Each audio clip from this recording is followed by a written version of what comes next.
Hello guys, and yes, I'm doing another sneaky video, and I did get it, which was the US Marines M4 with the wading gear from 1945 Okinawa.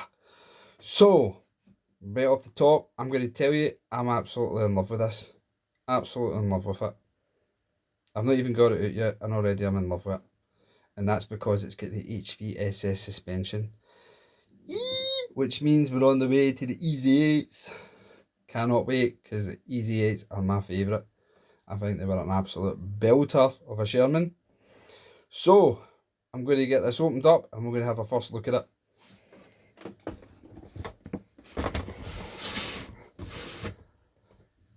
Sweet mother. Oh my god. Oh yes. Looking forward to this. So, going to get this unboxed and ready. So, see you in a couple of minutes. Welcome back. So, what was milliseconds for you again was an eternity for me. This is an absolutely phenomenal little model. I'm just going to say it. Absolutely love it. So far, I don't see any issues with it. Now, there is some little things that aren't issues, but they're just for you guys to be aware of if you do buy it.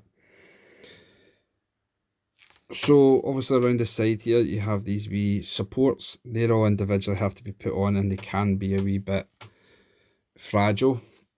Forces of Valor give you some extras. So, you just need over two, we get them in a stack of them. Okay, and you get 3 of them. You only need 2 plus 2 from the other one, but you give you extras just in case. So it's just something to be aware of to keep, just to be careful with them. The wading system, the ducts that obviously for the exhausts, they are a wee bit fragile. So when you are putting them together, do be careful. It can be a bit exhausting trying to get each bit together, but in the end, it is good. Back to the tank. Absolutely love it. Look at those wider tracks. I love them. It is like looking at the T-34-85 tracks. They are just so nice. You can see the HVSS system, and if you didn't know what HVSS stands for, it stands for Horizontal Volute Spring Suspension. And it is a lot better than the regular VVS, which is the vertical volute. I keep saying volute. Sorry. Volute. Spring suspension. Give the tank a better ability to drive and do things that they needed to do for going into combat. You do see that getting rid of, obviously, when the M26 Persian comes around, because it goes with a torsion bar, and that pretty much became the norm for tanks after that, was the torsion bar system. But nevertheless, I do love it. Overall, you see the tank has a pretty cool little paint scheme to it. I have seen pictures of tanks that were going up the beach at Okinawa, and these are pretty much bang on again. I was trying to see if they actually had it on the back, like First into Baston, but they don't. Again, the tank commander is made of solid metal. It is pretty decent. They are a bit hard to get in, so do be careful. Just as you're getting it in. And don't be like me in the last video, and I was starting to get agitated and try to squeeze them in, because even though the most of the tank is metal, there is bits of plastic, and the last thing you need to do is break it. The 105 gun is pretty cool. It is a bit of a change, and it's nice to see that. As I said before, nice to see that Forces of Valor are now taking a different approach to the vehicles and not giving us the same old crap. As you might have noticed, I haven't bought Forces of Valor's Tiger 1 DAC, Deutschland Africa Corps. The reason for that is it is basically the same as the first production Tiger that Forces of Valor brought out. Obviously I'm talking about with the Metal and Proud series. So it's basically the same as that. There is no real major differences in that apart from a paint scheme and the odd wee thing. So I didn't feel it was necessary to put my money towards that when it's just basically a different paint scheme. But I will have that in the future and I will get a video up.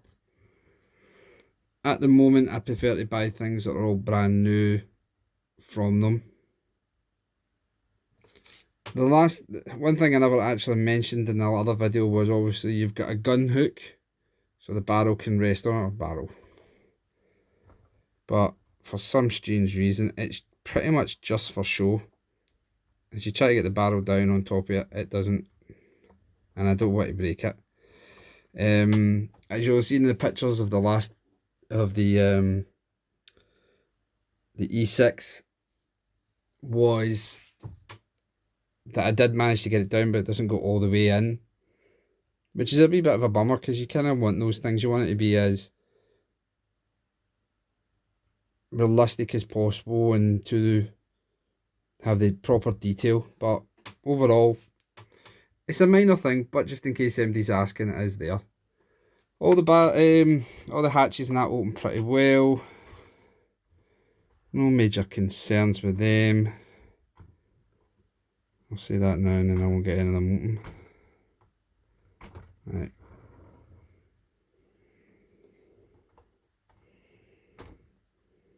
There you go. So again, try to be as careful as possible as you can with these.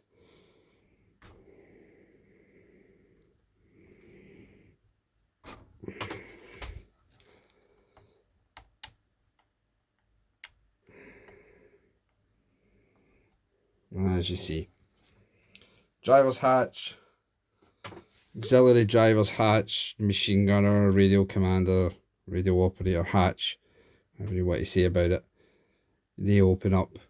At the back you can get access to the engine.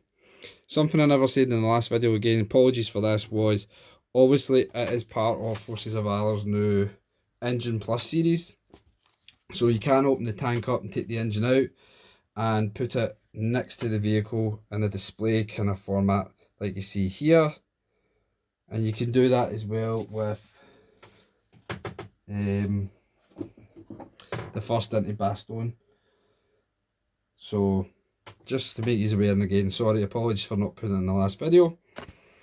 As you can see from the back cover, also shows you the wee tank patch, the 711th Tank Battalion, Okinawa, 1945, and you do get that patch as well, which is fairly decent. I do love these wee patches. The wee TRFs are absolutely fantastic. I do love them, and you will get your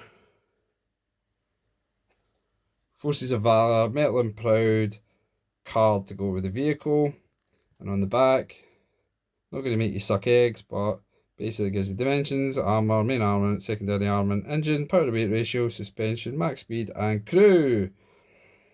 So pretty awesome. I do keep these, I like to keep them, I put them in a wee folder, something I can pass on to my son when he's old enough, and he'll pass on to his, maybe. So one of those wee things keep for yourself. What was I going to say as well? Yeah, so I was going to talk about the engine. So obviously the engine for this vehicle comes from Chrysler. Was it Chrysler? 2 settings, I'm trying to remember. So the HVSS was produced by Chrysler, but the engine for this, which was on the card, was a Continental radial cylinder. So it was a gasoline engine, petrol engine for us here in the UK, and it'll be a gas engine for use in America. So that's kind of different from the Ford engine that you got on the E2. Oh, sorry, the E6.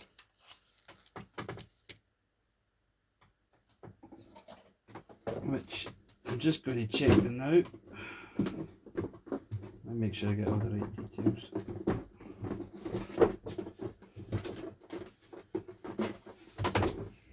So that was the E2, apologies, not E6, E2. E6, what was E6 again? Oh, the E6 was oh god, the E6 was a different type. Sorry, it's getting a bit late. So yeah, the engine for the E2 was the Ford V8. So there you go. So obviously as different vehicles went along and who was manufacturing them, they did get different engines. There were certain ones that get Detroit engines, Ford engines, etc. Which I think was the Ford engine actually. The radio engine as well. So pretty decent all round. I'll leave it there. I'll get the photographs up of the tank, and you guys can comment and see what you like about it. Is there anything you feel I didn't get to? Do put it in the comments. I'll make another video. I will try to get some up-to-date information from Forces of Valor. I've already done my rant about them not responding, so I'm not going to get more into that. It's a bit late here, guys, and I'm a bit tired, so I'm going to go to my bed. I hope you liked the video. Please like and subscribe if you're not, and have a good one. Take care. Bye bye.